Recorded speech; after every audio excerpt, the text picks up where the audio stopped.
Hi hello welcome to మగవను boutique. ఈరోజు నేను 12 ఇయర్స్ పాపకి ఒక హాఫ్ సారీ డిజైన్ చేశాను. చూడండి ఎలా ఉందండి. Gold colour half sorry design. So బ్యూటిఫుల్గా లేస్తో హైలైట్ చేశాము. ఇప్పుడు పిల్లలు హాఫ్ సారీ వేసుకోవడానికి చాలా కష్టపడుతుంటారు. సో ఇది వెరీ సింపుల్ అండి. అండ్ మీకు హాఫ్ సారీ లాగా కావాలంటే వేసుకోవచ్చు. అండ్ దీన్ని సింపుల్గా లాంగ్ ఫ్రాక్ లాగా కన్వర్ట్ చేసుకోవచ్చు. అది ఎలానో చూపిస్తాను. ఇక్కడ చిన్న బటన్ అయితే అటాచ్ చేస్తాము. ఈ బటన్ని ఓపెన్ చేస్తాను.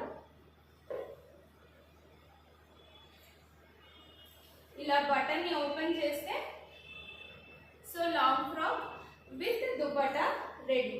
సో అకేషన్కి తగ్గట్టుగా లాంగ్ ఫ్రాక్ అయినా వేసుకోవచ్చు అండ్ హాఫ్ సారీ లాగైనా కన్వర్ట్ చేసుకోవచ్చు. మీకు నచ్చితే please like, share, subscribe to our channel.